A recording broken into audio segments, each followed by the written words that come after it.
Where you go, everybody, and welcome back to another edition of E2C Network Live, where we get together and we talk about what's going on in the world of the Auburn Family Spectrum. My name is Kyle. I'm the editor, the owner of the E2C Network, and I appreciate you joining me for tonight, this live stream that we're doing, live call-in show for you, the Auburn fans. We'll get into how to do that, the rules for all that in just a second. A lot of you regulars will know how it works, but we always want to kind of give a boilerplate thing at the beginning just so everybody is on the same page for what to expect and how to behave in a live call-in situation. But anyway, if this is your first time here, welcome. They appreciate you stopping by and hanging out with us. You're here during an exciting time where we are, as of this live stream, the last time I checked, 21 subscribers away from 1,000 subscribers on this YouTube channel. That is absolutely incredible. And it's all thanks to all of you. We just grew leaps and bounds over the last 2 weeks or so, had another growth spurt, and I'm very appreciative of that. So we'll talk a lot about that tonight, what to expect, how you can help us reach that mark, maybe even tonight. I don't know that we'll meet tonight, but I'm pretty confident we can meet it by this weekend. So we'll talk some about that. But what is in store for you tonight here on this live stream? Anything and everything Auburn, especially the things that you want to talk about. You can call in, you can leave comments, ask questions, all that good stuff. It's much easier for me when you guys are here to interact and even call in, and I get to take a break from talking. So don't be shy, all that stuff. So here's how it works. Well, actually, let me do this first, and we'll talk about how it works tonight. If you haven't, please check out some of the links in the description, ways you can help support the content that we do here on this network. Whether it be our podcast, this YouTube channel, all that good stuff, all there. You can do PayPal, the Booster Club. $1 a month is all it takes to sign up and help support the content we do here financially, helps pay the bills to host well over 800 podcast episodes, a YouTube channel, social media posts, and all that good stuff as well. There's also PayPal, our TeePublic store, where you can get a War Dustbuster t-shirt. Some of you asked for it. It's there available now. War Dustbuster t-shirt is now open if you want to purchase that. And then there's some other things as well, ways to subscribe, subscribe and all that good stuff tonight. So if you want to call in, here's how it works. You can use the link that is provided at the very top of the chat window. And I'll every once in a while post it throughout the show if you need it. But that is how you call in. You can do it via video or not. It'll just, if you don't want to do video, it'll just have like a blank thing there. Somebody did it last week. Yeah, I think we had like 5 or 6 call-ins last week. So we'll see how many we get this week. But you can do that. I ask that you just be family friendly, polite. And if you feel like you'll be put in a green room and sometimes it takes a while to get you in here and stuff like that, we'll work you in as best we can. If people kind of come in back to back. Neil White's in the house, says War Eagle and happy almost Independence Day. Can we have a quick aside here? By the way, if you haven't smashed the like button, if you enjoy this type of content, please do that. It'll let other people know that we're live. I'm still used to calling it 4th of July. Awkward. I know it is officially Independence Day, but I just call it 4th of July. That is what Casey's in the house. Good to see Casey. Justin Keith as well. Clint's here and Autumn as well. We're throwing out the butt of hands to me. If you are watching live, Justin has already done that. Go ahead and post where you're watching from. City, state, international, all that kind of stuff. Love to know who is calling in right now. I just want to say that Charles Barkley is a national treasure. Well, he's an Auburn treasure specifically. But yes, I think we could probably put him in a category of a few like celebrities out there that's real hard to hate. Now, I'm not going to sit here and say that he's a perfect person. I think Charles Barkley would say the same thing about himself. But what I have noticed about Charles Barkley personally is the way he's grown into himself, if that makes sense. I mean, he was this loud, boisterous personality. He still is to some extent, but he became very brash and kind of braggadocious. And then he's kind of reeled that in a way and uses it almost in a self-deprecating manner and kind of rolls with the punches with the things he gets made fun of because of the way he talks, terrible, his golf swing, which apparently he's improved. But yes, Charles Barkley is a national treasure. He's been in the news a lot lately as well. War Dustbuster is family friendly because we've made it family friendly. It did not start that way, but it did. It is not family friendly in its truest origins. Let's see. You didn't read the rest of my comment. What did it say? We're going. Oh my goodness, Butta Hands. I didn't know you guys were going to Disney. For those of you that don't know, my wife and I are huge Walt Disney World fans. I know that it's kind of weird, but it's the truth. And we are excited when anybody ever wants to go to Disney World and share. We'll live vicariously through them. Justin asks, are you ready for the weekend? I am. We are going to have a very busy weekend here myself. Got some family coming into town after we just went on a beach trip. By the way, I want to talk a little bit about that in a second. And something I was a little bit disappointed in my Auburn family. But if you can see a little bit of sun here and burnt, I don't know if it's showing up at all, but I roast at the beach, man. It is not good. But yes, for 4th of July weekend, I'm always excited for the 4th of July, but we will be pretty low key on the actual. Hold on. Today's the 30th. Tomorrow's the 1st, 2nd, 3rd. So on the 4th, which is Sunday, if I've got my math right there, we'll be doing just hanging out. Hopefully go find somewhere to watch some fireworks or things like that. All right. Don't be shy. Call in, use that number, and I'll actually post it again in case people do want to utilize it. But I have sent it into the chat right now if you want to utilize it, and you can, or just post a comment, question. Anything really is fair game. We try to keep it Auburn related here just so that we can kind of stay on most of the topic. But I'm not afraid to get out there and just say, talk about anything. We can talk about the 4th of July weekend. Casey brings up a good point. I did see this as well, Casey. Women's basketball got a commitment today from Caroline Bouchus, I think is how you say it. You've got, I think, a lettering mixed up there maybe, but Bouchus or something like that. Seems she's part of the some kind of Alabama basketball stars team. I don't really understand what she's actually a part of, but seems like a pretty good commitment. Don't really know anything about her, but anytime we can start getting a little bit momentum going for women's basketball, I'm all for that because they are definitely in need of that right now. Any thoughts on the SEC College World Series? Mississippi State versus Vandy. Personally pulling for Mississippi State. I'll be honest with you, I have paid zero attention to it outside of, and I know this is going to make Clint gag, but I'm a huge fan of the Rick and Bubba show. And they've been like talking about it every day. So that's the main way I've kept up with it. And, of course, the controversy. I know about the NC State stuff and all that kind of stuff. But I think it's cool that the SEC was already well represented and now is in the championship game as if I have that right, that is for the championship, it's those two. I guess I kind of want to see Mississippi State win because they haven't won it as early as Vandy. Vandy has won it in recent history, but then you kind of always feel bad for Vandy and they'd never get anything good. So maybe Vandy is the one that actually needs to get that. I was rooting for NC State, so I guess now I'm rooting for Mississippi State. Yeah, the little NC State story was not, it was not fun for anybody. And there's a lot of hot takes going all the way around about that. And some people, man, I'm just going to leave it at that. Just, some people just need to mind their own business. That's basically all I'm going to say about that. Mississippi State is up. Whoa, pass the gravy, please. Yes, that is a Rick and Bubba slogan. I appreciate the Rick and Bubba lore there. Is up 3-0 on the Vandy Snots. Neil, I forgot. I am so sorry, my friend. I forgot that you were such the Vandy hater. I myself kind of feel bad for them, but that's just me. So anytime they can contribute something to the conference, I think it's worthy of that. Mississippi State, I guess, as well, doesn't contribute much. I mean, every once in a blue moon, they'll put a halfway decent basketball team out there. Really not anything else that I can really think about that they're really contributing. So maybe, either way, we'll take it. SEC wins, right? Talking about the basketball commit for women's basketball.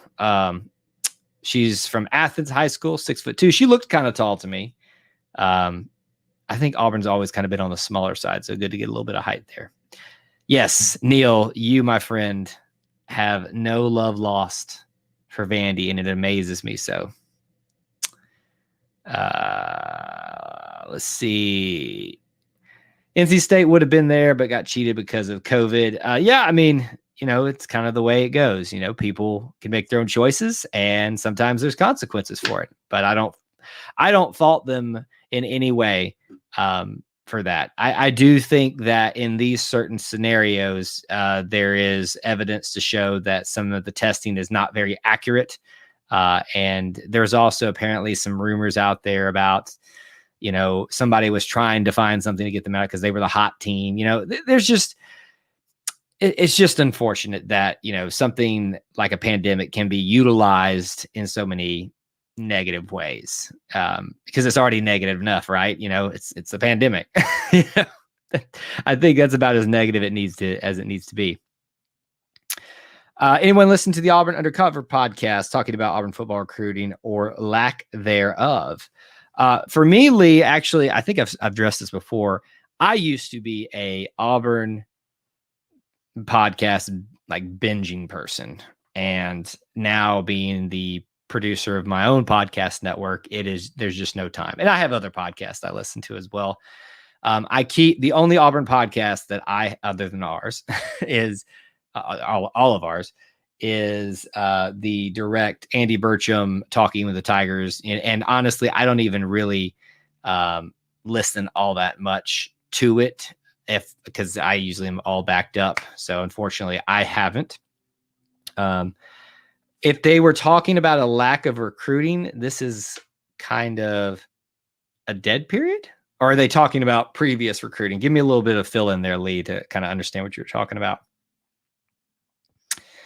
We need to land 6'5", 6'6" girls, but they all go to South Carolina, UConn. It's not fair to the other things because they got height advantage in the paint. It is fair because they produce better, they recruit better. And that's just the facts. And I say that as an Auburn fan. So if, look, I get it. There's not a lot of parity in women's basketball as it is. And I think that's part of the reason why it's a little bit harder to latch onto for the general public, because there's the people at the top and they just seem all to be there. Height does not win basketball games. It can help a lot. Case in point, the 2000 and I'm getting it wrong here, 2018-19 basketball Final Four Auburn basketball team. They were not tall. They were not highly recruited. They had 1 4-star on their team. Stars, height. And I know some people got mad at me one time when I said, not mad, but they were like, how dare you say that stats don't matter? Stats do matter in some sense, but they mean jack diddly squat when you get out there and don't produce anything from those stats. Whether it be height, whether it be all that kind of stuff. So yes, height is always good in basketball. It helps a ton. But yeah.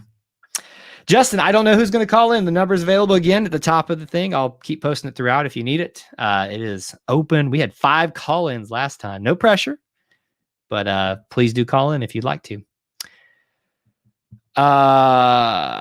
Where's War Productions? I need to speak some stuff to him. I don't know. I haven't seen War Productions actually in about a month. I feel like I'd love to see him on here a little bit more. But I don't know if he's busy during this nights or whatever, but would love to see him. Who's getting a jersey with Tank Bigsby's name on it now that we can? And then Darius says, yes, he's going to make bank now. I think personally, I would, you could get this stuff before, or yeah, I guess you're talking not about an autograph, but the actual name on the back of it. Yeah, I mean, I would love to have that to add to my collection. I've already got too many jerseys. This is really where we needed Clint to be here to talk about that would have been a wise decision on my part to get him here for the name, image, and likeness scenario and talk a little bit about that. Yes, it is a recruiting dead period. It'll kick back up next month. Yes. part of the reason, and I think a lot of you are regulars here and you'll understand when I say this, that I am not I used to be a recruiting junkie. Bad. Couldn't get off the message boards. And I finally broke free of that. And now I just kind of sit back and enjoy the aftermath of it all. So the dead period to me doesn't really mean anything anymore because I treat everything as a dead period. And I know that's kind of frustrating for a lot of people who come to the YouTube channel because a lot of people want to talk about recruiting. And we're going to talk about it here, but just know that this is not like, that's not my forte. It'll get better, as I get more informed about some things, but it is just not my forte. Lee, clarifying about the podcast discussion, they are speaking about how we're ranked 72nd recruiting. That's currently last in the SEC with total 3 recruits. Keith Niebuhr didn't seem too worried though. So we're talking about currently. This is still a transition period for Coach Harsin. The early signing period isn't until December, I believe, and then the final signing period isn't until February. So there's a lot that can happen in a football season. There's a lot can happen in the 2-3 months we have left, July, August. Yeah, 2 months leading up to the football season. So I wouldn't worry too much about it. I think people are so amped right now for something with Auburn football because we're coming out of a transition where we're in a transition period. There's a lot of anticipation and hype for what Coach Harsin will do. There's a lot of expectations that some people need to temper. I don't know how to break it to y'all. But if you're expecting a 10, 11, 12 win season, you're going to be sadly disappointed. And if it happens, I will be the first to admit I was wrong. I'd be so glad I was wrong. But yeah, I think it's definitely one of those things to not be worried about right now. But it creates great discussion, though. Speaking of War Productions, I see him in there. We'll get down to him in just a second. Big Cat Weekend again. I hope they pick up Big Cat Weekend again because it's always seemed to be a major positive. That was very much I don't know. Did that actually come from the Gene Chizik area? I think it did. So it's kind of lasted over a couple of regimes. If it has, then it would make sense that you carry that over if they like the concept. Now, Coach Harsin may have something completely different that he wants to do with his recruiting scheme, his recruiting style. So Big Cat Weekend may not be what he wants to do. Now, it's essentially just a weekend where we try to get as many big names on campus as possible, officially and unofficially. So maybe they rename it, maybe they retool it, maybe they do a few things differently. But I think having a big event like that is very beneficial. I feel like with the new college football game, we need the historically black college HBCU schools. I was like stammering all over that. Yes. I think honestly, I'm very much a completist. So I like everything, give me every single team, give me Southwest Missouri Wesleyan and put them in there. Maybe I want to bring them up from Division III. That's probably not even a school, but I want to bring them up from Division III to Division II to Division I, Division I AA, and win it all. I say include everybody in there. All of college football. Neil's got a breaking story. Just hit ESPN regarding NCAA clearing players to get paid for names, likeness. So I guess Auburn can now claim the 1993 national champions retroactively. Seems like we're good now, right? This name, image, and likeness thing, NIL, as I tend to call it, is just gonna be a cluster of a mess. It really is. I'm not saying it didn't need to happen. I'm not saying that there's a better way to handle it because I don't know of a better way to handle it other than keeping it the same, which I don't think anybody's going to be content with at this point. But it is going to be a cluster. Take that one to the bank. I feel pretty confident about that. But I think that was a Malzahn thing. Maybe Harsin will throw his own spin on something like that. I think, if I'm correctly, that Big Cat Weekend started with Coach Chizik, which included Malzahn, which would make sense that he would maintain it going over if he was involved in it. I could be wrong, but I think it started with Coach Chizik. So just because one regime didn't mean the other had to. That one, the transition there kind of made sense with Malzahn already having a history. Look, I was never in favor of the complete wholesale let's start over thing for the football program. But if we're doing it, let's do it all. Let's just wipe the slate clean and let's figure it out from there. So you want to rename that weekend? Do it. You want to do something different with that weekend? Do it. That's what I say.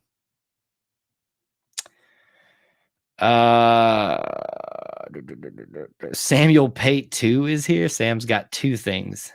Oh, wow, I'm really far behind here. Okay, I got you. Y'all are having a semi conversation in here. Trying to catch up on all this stuff here. Seems like a lot of more commits, but according to Keith, Auburn started going after bigger recruits. So we lost out on a lot of people. If you're talking about the Malzahn area, yes, they were going after a lot of the higher names and swinging and missing. And that's the risk you take. Because if Coach Malzahn didn't do that, people would be screaming about that. But then they're screaming about it on the other end. It's all fun stuff there.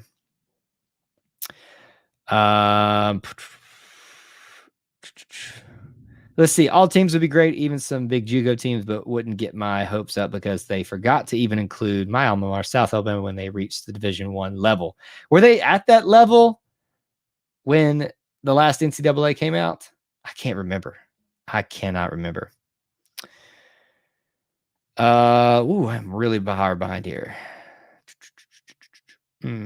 Include all of Division I FBS, so 130 teams. Yeah, I mean, they always include all of those ones. But I do think it would be fun to have a game that has the Division II and Division III teams and see what happens. You move a couple of teams in, you move them out. Maybe there's a playoff to decide if somebody can come into the next level or whatever. I don't know. I like, I'm not much of a gamer, but I like games that give you a lot of freedom to do sandbox type of things. What I didn't like in NCAA football is they never would let you just add a team to college football, to like the FBS level. You had to swap one out, which is easy to do because, you swap out like the Temples, you swap out the Vandy's, you swap out Arkansas Pine Bluff back when they were a team in the NCAA Division I. But I want let me create my ultimate team or ultimate league. That's what I want. With these new rules, SMU will be back. Funny story. My brother is going to be is actually, I think next week starts his new job at SMU. He'll be the chaplain, one of the chaplains, I guess, at SMU. So got a few ties there now. He's claims to be an Auburn fan. He's not. If he sees this, you're not, Caleb. He switches allegiances so much. It's one thing to go work for them, but to switch completely wholesale. He was a Samford person, then he was a Baylor person, now he's an SMU person. Let's see. Trying to keep up with what's going on here. You guys are having side conversations, everything. So if I missed a couple of comments, I'm sorry, but trying to kind of bounce around here. Who will reach the playoffs first, Auburn or UCF? I think this new system favors them both. I don't think that's a very unfair statement to make. It favors it in the sense that now, the second best SEC team gets into the playoffs no matter what at this rate. Arguably, the third best can get in as well. So, in a typical year, as things stand right now, you're probably looking at Auburn or Alabama and either Georgia or Florida out of the East. And then there's always an argument there for a combination of let's just say Georgia and Alabama make it right now. Florida, Auburn, LSU, maybe Texas A&M are all in that conversation if they have a good season. UCF, all they've got to do is win their conference. So UCF probably has the easier route to the playoffs, which is kind of ironic. Gus Malzahn, look, I am in no way going to say he upgraded He clearly did not, but he did upgrade in some ways, and it's kind of funny. And there's going to be some funny things that probably happen with this whole switch over and things.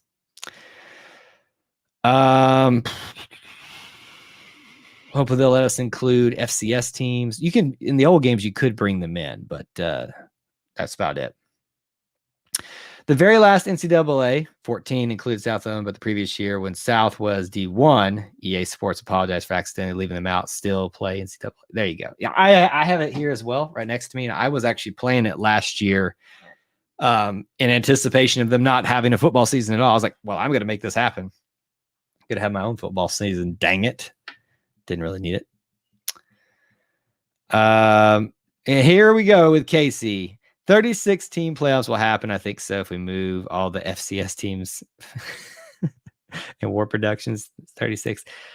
Casey, the king of hyperbole. Do you realize that UGA and Auburn may have two senators that are former player coaches? Help me with that one. Are you talking about Tommy Tuberville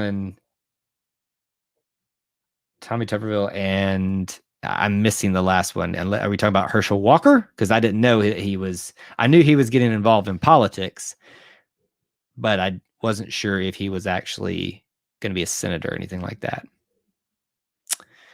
Again, as a reminder, if you do want to call in, please do not be shy. No one has done it tonight. No pressure either on that end, but I do want to make sure you guys are aware I'm posting. It's at the top of the chat window, but also in the very bottom as well. It's very easy. You don't have to be on camera. It can just be a voice option. You can turn the camera off, but would love to hear from some of y'all tonight. Let's see. I really hope EA doesn't do college football like they do Madden. My biggest fear is they will just copy and paste Madden and turn it into NCAA football, call it a day. You could probably bet that's what's going to be the first one when they finally get to do it again. Well, I wouldn't say that. Maybe because the demand's going to be so high, they're going to really want to knock this one out of the park to get everybody back on board. I could see it going either way. Don't sleep on Ole Miss dial. I'll sleep on them all day.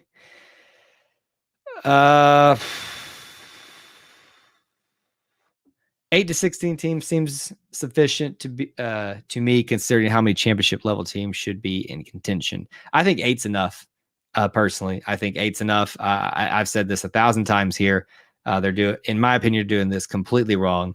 It should only be 8 teams. Everybody has to join 8 conferences. Champions go. That's it. No argument, no fussing, none of this.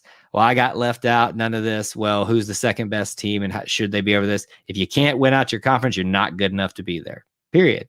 And if you're tired of being in a conference that is too hard, the SEC, go join the other conference where it's easier and win that one every year. It's as simple as that. I'm very much a proponent of there's never going to be a perfect system, but let's address all the issues as best we can. And I think that's the solution that does that. Herschel Walker spoke at the Men's Gridiron Conference. Heard a lot about that conference. Heard good things about it. By the way, it is very windy and stormy outside, as I can see right now. So if we were to lose power, my apologies, but I think we're good. Hopefully. He brought up a good message. So yeah, I know he's getting involved with politics, but I didn't know that he was. I thought he was just going to be like one of those advocates or something like that. I like him a lot.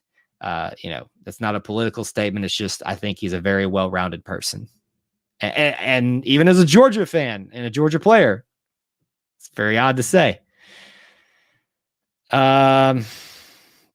John's in the house. Good to see you, John. Thanks for being here, my man.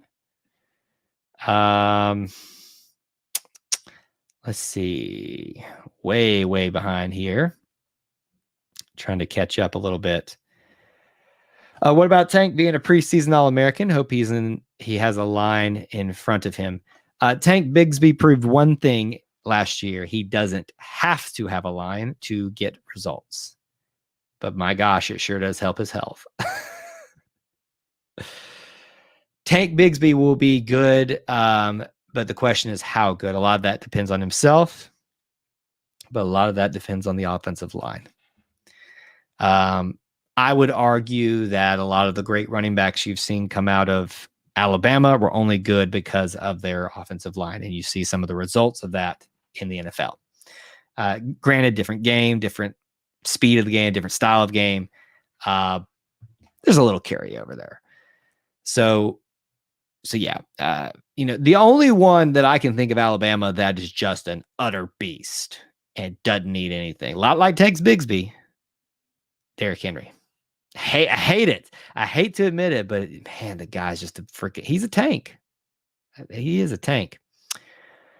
He said, War Productions says, I think 12 is perfect. I am not going to argue about extra football, but if you're asking me to fix this problem, 8 is where it's at. Neil, and I, but we do live near each other. It is, I see the blue sky a little bit still, but it's going to rain cats and dogs here in Georgia. Let's see. If you get left out, you can't really complain because it's your fault for not being able to make a 12-team tournament. That's a fair point. That's a fair point. Casey, I actually haven't looked at the basketball, even though I'm wearing a basketball shirt today. I haven't looked at the basketball schedule. I'll be honest with you. This, summer is a lot of the time where, as a network, we spend kind of recharging the batteries and we don't do as many scheduled things. But I've had my big vacation for the summer, and after this weekend where I've got some family come in, things are going to slow down a little bit where we can really kind of sink our heels in and get, and I say we, I say we as a collective. There's a lot of people that put a lot of effort into this podcast network, but obviously I do a lot of it, and a lot of it depends on me getting things going. So a lot of that will be pushing forward here in the coming weeks. So be looking forward to that. And I just realized my phone died. Not good. Not good. All right. Again, don't be shy. The call-in number is listed at the top of the chat window if you'd like to call in. Ooh, let's see here. Way behind. I found a vid from Auburn versus Bama in 2000. Rudy Johnson was a beast. Forgot how many great running backs Auburn has had. Yeah, I mean, you really think about it. You go back to Rudy Johnson. I mean, you can go beyond that, obviously, but you got Rudy Johnson, Carnell, Ronnie. I'd throw Brandon Jacobs in there, even though he was only here for 1 year. Trey Smith, I think, gets put in that in terms of obviously not great like a Cadillac, but his talent and his contributions can't be denied. I think you put Mario Fannin in there, Ontario McCaleb, Kenny Irons, Ben Tate, Michael Dyer. It's a tough one, but Michael Dyer as well. We already mentioned Ontario McCaleb, Trey Mason, Kerryon Johnson, Cameron Petway had a pretty decent run here. Auburn has been pretty solid with running backs in its history, beyond Rudy Johnson as well. Let's see. Saw an article that said the best players in the position in the SEC, and I think Tank wasn't one of the best at his position. Texas A&M running back, and White from Georgia. Both of those are very good running back options. I think they're probably a little biased, though. Tank's the best in the SEC, and I think he'll prove that this year. Rudy was an animal. One of my fave plays was Rudy's run against Wyoming in the first game of the 2000 season. Straight awesome. I agree. Listen, I've been an Auburn fan my entire life, but I wouldn't say like I've been a cognizant Auburn fan my entire life, meaning I just kind of associate, like it was just who I am, but I didn't really follow it until that year. I remember it was the first time I consciously said, as a 7th grader, I think I was, I'm going to sit down this football season and pay attention to the whole dang thing. And that was the first game I watched. And you're talking, wow. Drug a man into the end zone on his tail shirt, or shirt tail, excuse me. So good. Oh, there was lightning. We'll keep hanging in there.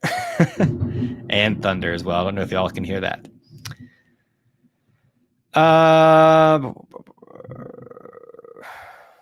Nebraska is one of the tournament teams this year. So we are playing Oklahoma, and I know we're playing Oklahoma in the challenge. I didn't know we were playing Nebraska as well. I got to go look at this thing. Do we go after the LSU left tackle transfer, or is he a bad product, meaning behavior? You always got to question any transfer. Personally, it's part of the reason that I'm not the hugest fan of transfers. They're Band-Aids to me. They're not solution. They are a Band-Aid that covers up a bigger problem, which is why I would prefer to do the hard work and get the recruits now and suffer a little bit. But I think we've kind of reached a point where a Band-Aid is necessary. So I don't know. I don't know a lot about that offensive tackle.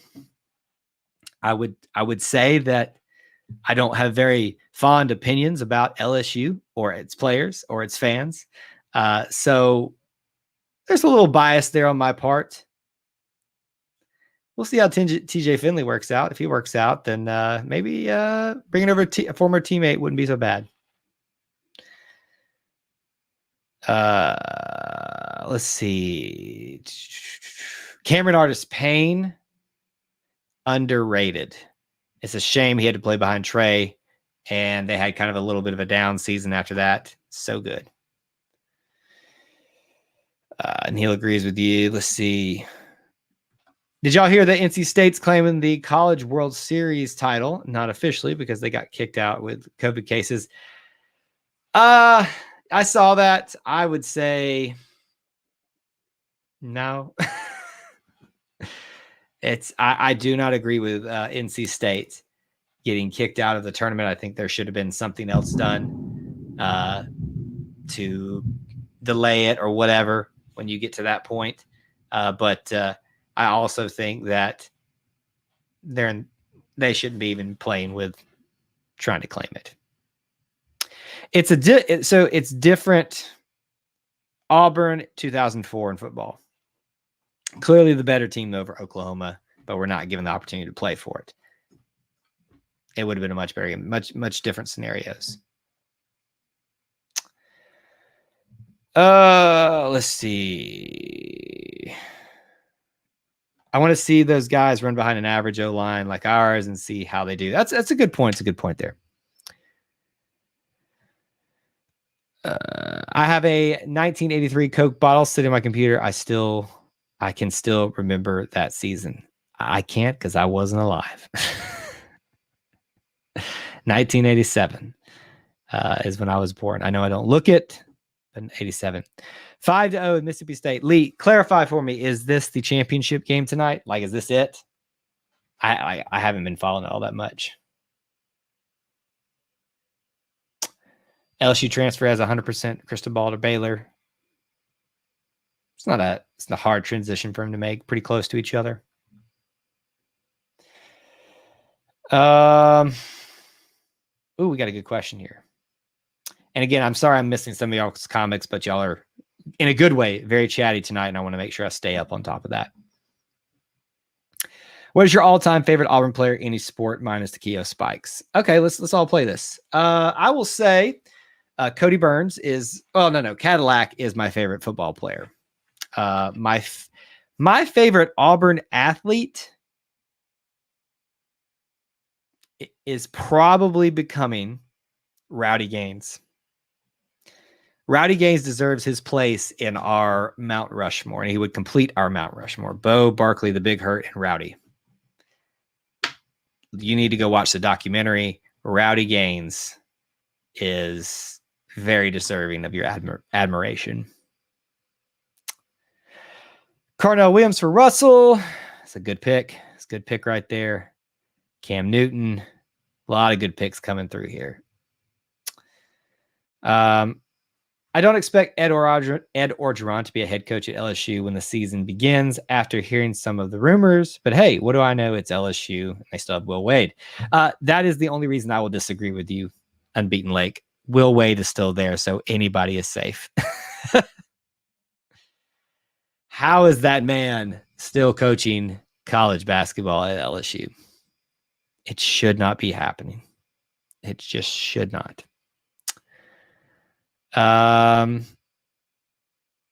You're 10 years younger than me. I know, look, you can see the receding hairline and it doesn't look like it, but I promise I am 1987. 1987.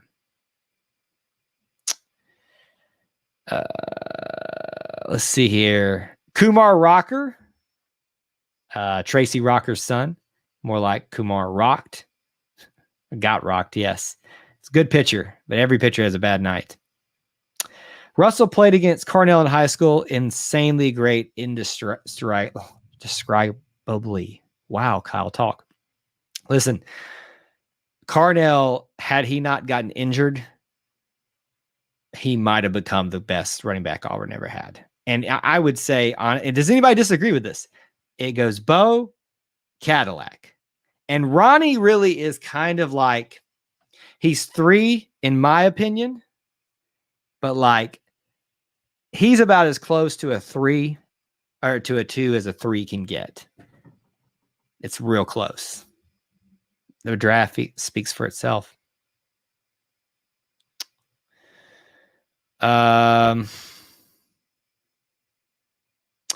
Darius says the HBCU atmosphere is amazing. Trust me. Listen, I love, in fact, I've got a video I'm planning to put out here about the best games to see this year at home. You'll be surprised how far up I put Alabama State. Simply from that halftime show alone.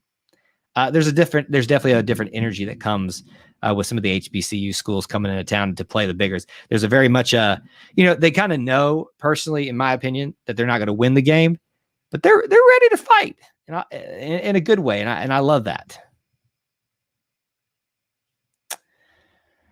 Imani, people always talking about the O-line, but if I remember correctly, Tank averaged around 6 yards a carry. Our problem was Bo Nix. No. Imani, you and I will fervently disagree with each other on that. Bo had his issues and Bo caused some problems, just as every player does, because it's every player's responsibility to do their job. And when they don't, it's their fault. The offensive line is the beginning and end of Auburn football's problems right now. It ain't Bo Nix. It wasn't Coach Malzahn. It was Coach Malzahn in the sense that he hired Herb Hand, creating a very bad situation in offensive line and the recruiting process, and then thus getting him fired. But offensive line is the end of the problem. Just because a running back gets 6 yards average, you do realize that he's getting those averages because of him breaking the tackles that he shouldn't. That he was breaking tackles and getting more yardage, meaning he was getting hit sooner than he should have been. Some of that was out in the flats in the secondary level, but Tank broke a lot of tackles that should never even had opportunity to be tackles because of the offensive line. Look, I know I'm very, very negative toward the offensive line, and I don't like doing it, but facts are facts, and I have to face reality. Football is a game of inches. It is won by the offensive and decent line. If you need my proof of that, look at Alabama. They take mediocre quarterbacks and make them legends because they have a great offensive line to throw behind, and they take decent running backs and make them Heisman winners because of a great offensive line. That is what I will use to support my argument. Blah, blah, blah, blah, blah, blah. Let's see.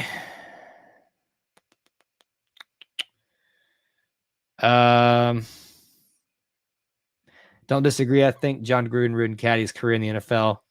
I didn't follow it enough to know if he did or not. I like John Gruden as a coach. I think some old injuries probably were more the reason for him having less of a stellar NFL career than he did. He was Rookie of the Year, though. It's a good start.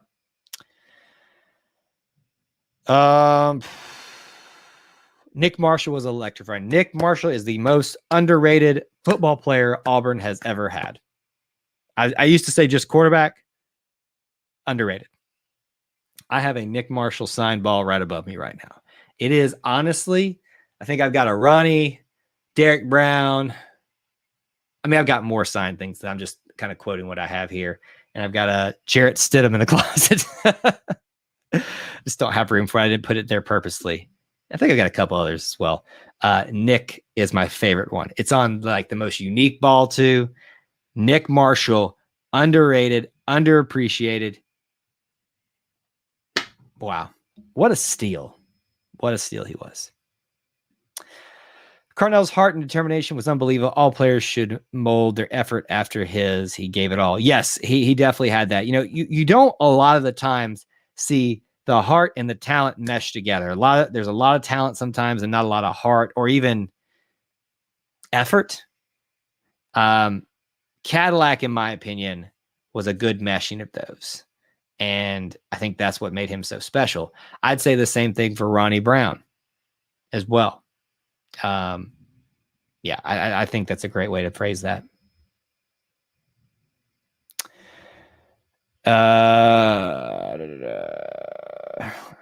Chris Davis will always be the greatest Bama troll ever. They still haven't caught him to this day. That little like that play off of that is becoming more and more popular these days amongst fans, even like non-Auburn fans, and I love it. All right, Felix is in the house. Felix, by the way, I forgot to shout out John earlier, but John and Felix are both part of the Booster Club. Thank you guys so much for your monthly support. You can too for as little as $1 a month. In the description, you can find it. It's very much appreciated. You guys helping us out.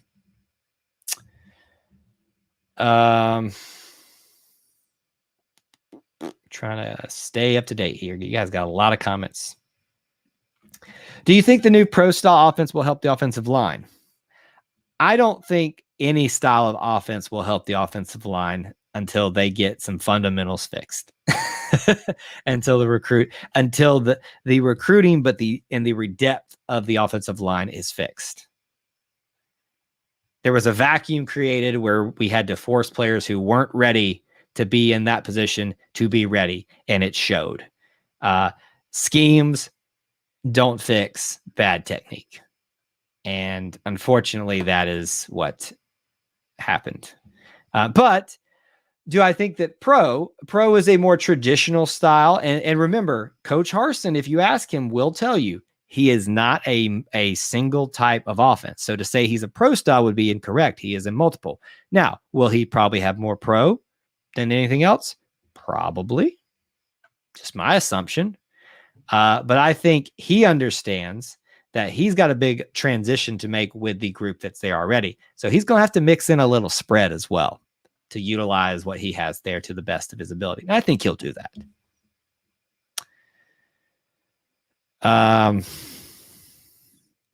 Tank is one of the best running backs we've ever had. Only played a year, but he has that generational back look all over him. Generational back look all over him. 2 more seasons. Yes. Hopefully, if he's not injured, if some more rules don't change, allow them to go sooner. But yes. Casey, I love to say that they improved in the spring game. I don't think that's in my opinion, that's a fair assessment because it's a spring game. That's not live. That's not true live action.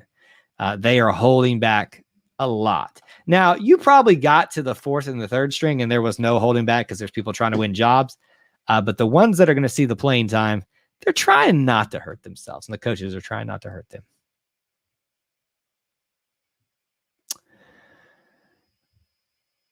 John Gruden inherited Dungy's team. He let the O-line go. Caddy was ruined because of it. Gruden was gone after that. I'll have to lean on your understanding of that because I don't have as much of one. Marlon Davidson, Derek Brown, Big Cat trio was dying. My goodness, wasn't. And remember, Dontavius Russell was kind of in that mix too. Don't sleep on him. But my gosh, look, I know that the Gus Mel's on air didn't end on the best note, but one of the things that we can be thankful for is him bringing Rodney Gardner home. And the recruiting that he did there was absolutely phenomenal. Let's see. Our quarterback commit is currently competitions at the Elite 11 this week. I remember that first started being like the big thing for quarterbacks to go to, and it's like I haven't followed it as much this year, but I'm glad he's there because I know that's where the best competition goes. My favorite other player is Carlos Rogers. It's a good one. That is a good one. That guy was one of our best defensive backs ever. I'd probably Noah's still got some time to prove himself in the NBA, NFL. Noah might be taking that cake very soon. All right, here's what we're gonna do. Last minute comments and not last minute, but we're about 9 minutes from 9 o'clock. Want to get out of here. I know a lot of you like to switch over to War Rapport, so we're going to do that. If you head that way, tell them E2C Network sends you. So here's the last stuff at the end, so you can get your comments and questions in. We'll try to get through them rapid fire here at the end. We are at, as I looked before we went live, 979. I think the subscribers that we were at. I would love to be able to get there by the end of this weekend. The rate we're going, we might do it in 24 hours. I don't know. Maybe. If you can, please share us with your friends in Facebook groups, here on YouTube. Try to get them subscribe. Would love to get there. You know, I'm not going to bore you to tears with why that's important for a YouTube channel, but there's a lot of things that go into it, and it would be extremely helpful for us. But if you're watching this, please do consider subscribing, hitting that notification bell, smashing the like button on this content if you enjoy it. And please do check out in the description some of the links, whether it's the Booster Club, $1 a month is all it takes, over there at patreon.com/E2C Network. And also there's PayPal, one-time donations. There's TeePublic. You can shop for our logo, other gear as well. But you can also find ways to subscribe to our podcast. They're also available here on YouTube, but the Apple links, all that good stuff, you can find over there. I think that's all the stuff I had to say. Thank you, Russell. I really appreciate it. You've been doing a little bit of a countdown. And I've been out of it the last couple of days. I saw your comments, and I haven't had a chance to kind of go back and respond to all of those. But I appreciate you doing little countdowns and stuff. YouTube did a little funny business this weekend, and we were like, they took away like 20 subscribers. All of a sudden, it's always interesting when that kind of stuff happens. But yeah, we're still hopefully going to reach there sooner rather than later. I think Tulane is like a few years. I think Tulane in like a few years, if they stay consistent, could be SEC bound. I don't know. I think, again, if the SEC is going to expand, they're going to do it for business reasons. There's no market that they don't have in the LSU is their Louisiana market. If you want to look where the SEC will expand, it will be West Virginia. It will be Oklahoma. It would be Indiana. I know that's a weird one to think about, but it'd be Virginia. It'd be North Carolina. I'd look at West Virginia first. If they get that West Virginia market, which really gives them an arm towards the Northeast, I think that you could see them bring someone else that they already have in a state or in a certain market. That's just me, though. West Virginia makes the most sense for the SEC. It's not who I'd want. I'd want Florida State and Georgia Tech, first of all. Just because of Auburn's history with them and the history they have with other teams here. Miami might be a good one. They're so far south. It's almost like a different country. So Miami might be another one as well.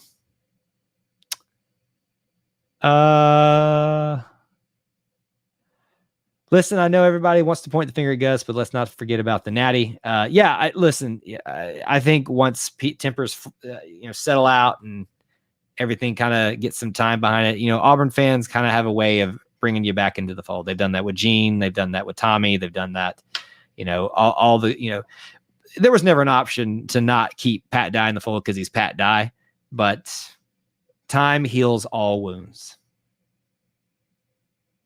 Russell, you are correct. They did used to be in the SEC a long time ago in a galaxy far, far away, but good thing they got out of there because they would not last.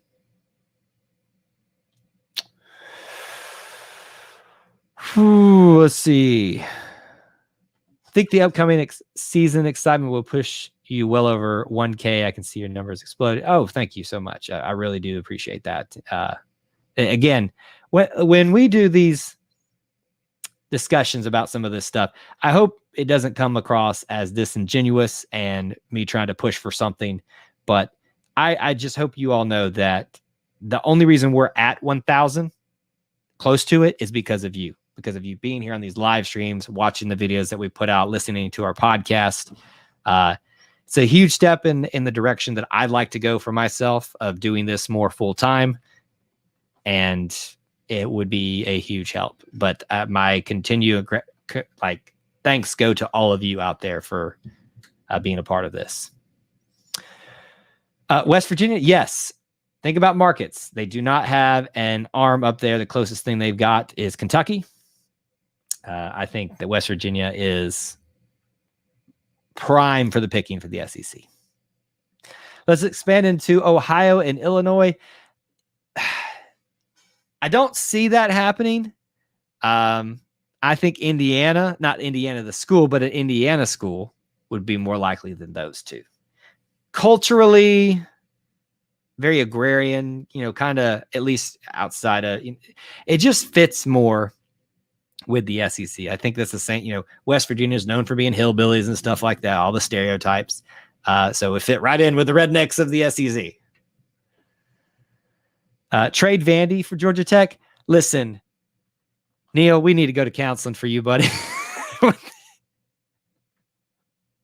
I never thought in my wildest dreams I'd meet someone with so much hate for Vandy. Kansas, I mean, the only value Kansas brings is in basketball, and they ain't leaving over there. I think West Virginia would be a very easy transition for them, basketball-wise, football-wise, the rest of their sports-wise, into the SEC. That's the complicated things about this. If you wanted North Carolina, because they don't have the North Carolina market yet, you got to pull them away from the ACC in basketball. That ain't happening. You could probably pull an NC State away. That might happen. A Wake Forest away. Do you want that? No, I don't. Because they have a rivalry with Vandy. Let's get Texas in the SEC so we can have the Texas A&M. I really miss that so much. I really do. But I think that ship has sailed. Can we expand to the Caribbean? Tons of baseball talent there. Amen. Hey, crazier things have happened. It could absolutely happen. Let's go get Hawaii. Can you imagine? Remember when, can we all just take a second and appreciate that Alabama was in such bad probation that they had to schedule games with Hawaii after the Auburn game during their probation years, just so they could make their players happy and their recruits happy and all that stuff. It was their bowl game. Oh, I had so much fun with that back in the day. Georgia Tech left the SEC previously on their own accord. People still remember that and don't welcome them back for voluntarily. Yeah, I think I would see of like traditional powers or ties to the SEC, Georgia Tech, Florida State, just trying to think, Clemson. The most likely of all that is Florida State. That's just me, though. All right, folks. That's about it. If you're heading over to War Rapport, please tell them E2C Network said hello and War Eagle. I appreciate each and every one of you being here today and hanging out. Yes, I know Hawaii is not in the Caribbean, but I was just I took what you said and ran with it. I know it's not there. Anyway, thank y'all so much. I really mean that from the bottom of my heart. Smash that like button on the way out. Hopefully the next time we sit together and talk on a Wednesday night, we will be at 1,000 and talking about some exciting things that are coming in the future for this YouTube channel and this podcast network. Thank y'all so much again for everything that you've done for me, for this network, for the people that contribute to this network. And we'll be talking to you again very soon. Until then, War Eagle.